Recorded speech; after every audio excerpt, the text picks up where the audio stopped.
Hey guys, glad you're here. Nuclear war! That was the concept approached by Bethesda when they decided to make an RPG 200 years into an alternate future where nuclear war did happen. Of course, that's just one element of the game. Another is a seemingly innocent company, Vault-Tec, who prepared over 100 vaults to ensure humanity's preservation. The vaults were ultimately unnecessary, as there were like a million raiders who survived and reproduced, but thank goodness they did, because the vaults were never meant to save anyone. Early on, the Enclave, a shadow government, decided to repurpose the vaults to conduct experiments on the inhabitants. The vault doors were put into scenarios meant to gauge the reactions. However, it's never explained what this data is used for. It's just there to show that the Enclave is really evil and ruin the vaults. Across the games, you can find these vaults and see how the experiments went. Most were technically successful, even if it meant the death of everyone in the vault, while others failed because the Overseer or someone else had a change of heart and scrapped the experiment entirely. I'm very interested in the lore of these vaults and Vault-Tec itself, so I'm going to do a deep dive on what little info I could find and share it with y'all. This is Into the Vault.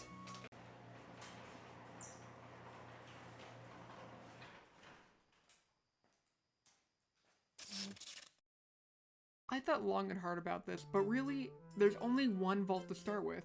And it's not Vault 1. That was in Van Buren, which ended up cancelled, so we'll most likely never get a video. No, the vault to start with is the first vault. My first vault. I can't start with 13. That's unlucky. I had to start with Vault 101. It's one of the largest vaults and has tons of lore, which will make the first Into the Vault video nice and long.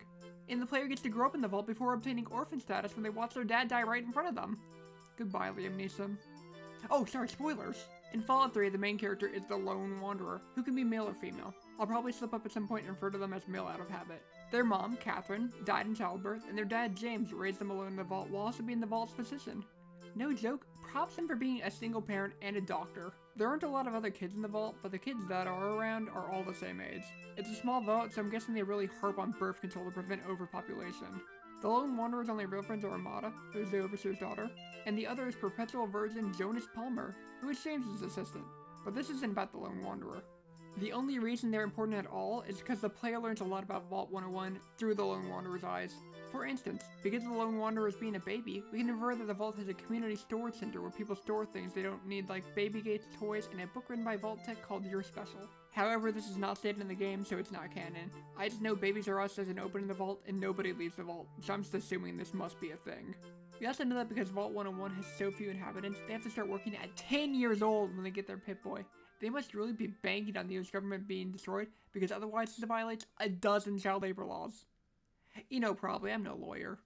What they do is probably intern at various jobs in the vault in addition to schoolwork. I say this because when in Vault 101's class is 16, they take the GOAT, which stands for Generalized Occupational Aptitude Test. It consists of 10 questions that put the students on a career track. The first 9 questions and answers are actually rather humorous, and I'll link the fandom page for it in the description. I feel like the test is rigged so most people become security guards based on how many you encounter, but I ended up getting Vault Chaplain. I actually had to look that up because I had no idea what it was. Although unobtainable by the Lone Wanderer, it seems the worst job in the vault is Trash Burner, which really seems like a job you could just have kids doing while cycling through internships, and of course being supervised by an adult. Also, it seems like such a waste. If you're in a vault and can no longer obtain mass-produced goods, you should definitely be recycling everything you can and not burning stuff. I mean, the Tunnel Snakes had to custom make their jackets. They probably used recycled materials. Maybe that's just me though. The in-game purpose of the GOAT is just a way for the game to tag skills of things the player will like early on. Doesn't lock anything in though, thankfully. After that, I imagine the Vault Dwellers finish school over the next 2 years, interning more in their career in the meantime, and then graduate. Probably the fastest high school graduation ever, considering there's only like 8 students. However, the Lone Wanderer never gets a chance to see what happens after that, and consequently, neither do we, because Daddy Deers decided to evacuate the vault while they slept. Didn't even leave a note. The Lone Wanderer instead has to wake up to alarms and Amada shaking them awake. I admit, I always wanted a pretty girl to wake me up, but not like this. This is when the Lone Wanderer learns everything. When the game starts in the late 2250s, the Vault Overseer is Alphonse Almodovar, Amada's dad, and he rules through oppression. I really don't think he's that bad of a guy overall. He sucks for sure, but he tries to connect with his daughter constantly and does what he truly believes is best for the vault. Which is how he inadvertently restarted the vault experiment by attempting to keep the vault closed forever. While all the vault's experiments are messed up, Vault 101's is pretty tame comparatively. The vault was just never supposed to be open to see how this affected the residents, Overseer included. To this end, Vault-Tec recorded radio messages of a completely destroyed world before the bombs fell, even worse than the one the Lone Wanderer sees, to coax the inhabitants of the vault to stay in and be complacent. These messages were supposed to be played by the first Overseer, who like many other Overseers was a Vault-Tec employee. Fun fact, the Overseer of Vault 76 was originally supposed to be the Overseer of Vault 101, but she turned the position down to stay in Appalachia. We'll get to her vault eventually. If I ever decide to play Fallout 76 again. We're probably not going to get to that vault. Somewhere down the line, one of the Overseers failed to convince their successors to hold up, and they opened the vault after taking power. They sent a survey team led by Ann Palmer, who I'm assuming is related to Jonas Palmer, and realized, besides the giant literal fire ants, the wasteland ain't so bad. Eventually an Overseer, possibly the one who opened the vault, decided to go check it out themselves, and that was their fatal mistake, because they disappeared. This is when Alphonse rose to power, and why anyone thinks he was a good candidate for Overseer is unclear, but his parents instilled in fear for the outside world, so he closed the vault first chance he got. Apparently the last time the vault was open was when James showed up bartering his doctor skills in exchange for residency for him and his child. A decision I'm sure the Overseer regrets, since he shows the Lone Wanderer nothing but disdain as their impure and hates that they bonded with his daughter. But the real weird thing is that the vault had to have been open at some point after this because of the armored vault suit in Moira's craterside supply.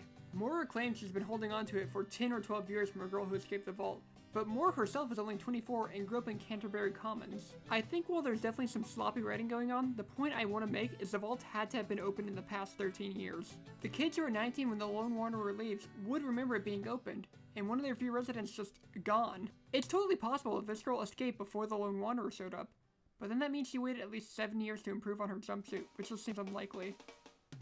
She also would have trusted it to a teenager, which also seems unlikely. Either way, these writers need to be held accountable and summarily executed because this is just embarrassing for such a big franchise. They should have known nerds would pick this apart. After the Lone Wanderer escapes, they can only go back after they watch their dad commit suicide like 10 minutes after being reunited. Just call him Goku because he'd rather die and save everyone than be a parent. Sensing that your mission of getting your second parent killed is complete, Amada plays a radio message on loop that the Pip-Boy picks up on. Apparently you, the Lone Wanderer, threw the vault into disarray when you left, and Amada begs you to come back and fix everything, because everyone in there is helpless without you. It's almost comical, because at this point you can have an assault rifle and power armor. When you originally left, you were murking guards with a baseball bat and a BB gun. The rebels, composed mainly of the kids of Mr. Broach, want to open the vault to the outside world. I'm personally on this side, as this would allow for trading, getting more information, and getting new residents. Like, I don't know, maybe a doctor? Their gene pool is also getting pretty shallow, and while the Overseer wants them to remain pure, I don't think he wants them that pure. There are several ways of obtaining the open the vault ending. You can kill the Overseer, which is the only option if you killed Alphonse before and Alan Mack took over. Or if you spared him before, convince him of the inevitable rampant incest should they stay closed. Or find evidence of him losing control of his guards. Either of these will convince him to step down and appoint Amada as new Overseer, because even nuclear war doesn't stop nepotism in America. Amada will also take over if you kill the Overseer to open the vault. So really, she just called you back to help with her campaign. As thanks, Amada will then give you a modified utility jumpsuit and banish you from the vault. Your only connection to Vault after this is recruiting Butch as a companion to Muddy Rudder if your karma is neutral. Which is great because he was the Vault's hairdresser, so he can give you a new do at any point during your travels. Sorry Fox, you've been replaced until you can get through cosmetology school. Susie Mack can also be found in the wasteland, presumably trading, and give the Lone Wanderer purified water, but make sure you know that you're still banished. You're not welcome back, ever. You can also keep the vault closed in many more ways. The first is probably the easiest. Do nothing. Just ignore Modest's message on the radio until it stops playing. I guess her dad discovered it and wrote her radio privileges. You can also walk in and just leave. Talking to a lot of the residents gives the option to basically say, this blows, I'm out. You can also kill the rebels, which can really only be understood if you saw what happens if you help Amada open the vault. Or if you just really want to get the tunnel snakes back. But most likely the rest of the vault will try to kill you for this approach. The less bloody option is convincing Amada her dad is right. You can either show her messages of the Enclave trying to get in, which will prove how dangerous opening the vault is, or passing a speech check, convincing her a safe, comfortable life under a dictator is better than opening the vault. This ending will also get you the modified utility jumpsuit from the Overseer. Guess this thing was taking up space in everyone's closet. The third option is Butch's idea, and it's kind of a fun one. He wants the Lone Wanderer to destroy the vault, so they have no choice but to leave. You just have to flush the water chip, apparently the most important thing in the Fallout universe, after hacking the maintenance terminal. It's super easy, because there were no safeguards! There's an easy hackable password, but a kid could figure it out. I know the vaults aren't supposed to save anyone, but if your experiment is destroyed because of one stupid kid, nobody wins! Just install a detection system that prevents it! Vault-Tec did not do that though, so flushing the system with a water chip will result in a meltdown and force everyone out of the vault. Fun fact, Stanley can be killed by this. I did it while he was doing maintenance and the explosion killed him. I didn't even mean to. But really fun fact, huh? This can result in several endings. If you lie to the Overseer and tell him that the rebels did it, he'll stay in the vault and take his own life. If you lie to Amada and tell her her dad did it, she'll still be thankful of you, but run off to find the other residents. Amada might be found again by the Enclave, who ask her to give them Vault 101's location and then execute her. She can be saved from them, but she'll just run off horrified and eventually be killed by something. Alternatively, if you tell Amada that you destroyed the vault, she'll threaten to kill you if she ever sees you again. Like she is the moral high ground if you're planning to banish you. I've never experienced this, but you can also find the Gomez family reunion dead. While I'm talking about them, you can find an acceptance letter for the Gomez's in Springvale. Destroying the vault is also the worst ending for actually completing the quest, because you don't get a modified utility jumpsuit. But Butch can still be found at the Muddy Rudder, so not a complete loss. The last option is failure, which can be done in so many ways I'm not going to list them.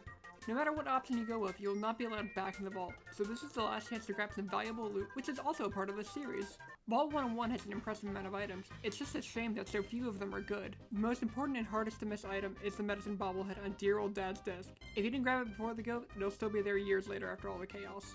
Also in the clinic, locked up in a safe that dad didn't leave the combination to, even though he knew he was leaving, is 300 caps and rocket launcher schematics. Personally, I want the dad to take it or leave it. It's not even worth my time. 300 caps is paltry eventually, and I never used the rocket launcher. I just got that joke as I was typing the script. It's not even good. The schematics can be found in 3 other places, but if you want the most powerful version, you need to grab it here. In my opinion, the second best item is the Grognak the Barbarian comic book that Amada gives you for your 10th birthday. If you don't use it then and there, it'll be on your dresser. If you're into defiling corpses, you can get a stealth boy from Steve Armstrong's corpse in the airlock. Those things have never once helped me sneak though, so definitely not worth the time. And I'm only listing this because of rarity. You can get a pre-war toaster from the diner. It has no in-game value different from a post-war toaster, it just looks nicer. I guess you can display it in your home if you want to pretend you can make toast. Vault-Tech knew this episode would go stir crazy if they were locked down there with nothing to do, so 101 actually had some things to do for fun lined up. We know there aren't a lot of toys, because making those assets would probably be too much work, but the Gomez's letter from before explains that in the event of an emergency entrance into the vault, no personal items will be allowed. Assuming that DC, like the Commonwealth, was not ready for the bombs, there would have been an emergency entrance and only a few personal items that were brought down ahead of time made it in. Like the old BB gun in the Grognak the Barbarian comic book, that I guess you eat since it disappears from your inventory after use. In addition to these small pittances, they also hold events. They have yearly cake bake-offs where the winner is given a prize. I can only imagine it's something intangible, like a day off work after using a day off to make a cake, since resources must be limited. They change it up every so often because the year the Lone Wanderer turns 10, the bake-off only accepts bundt cakes. They also play baseball, which seems like an odd choice for the vault when basketball and soccer seem much more appropriate. Due to the low number of residents, that's gotta be a short season unless they shake up the team every game. Also, bingo! They have a cigar lounge for old grumps to whine about kids these days.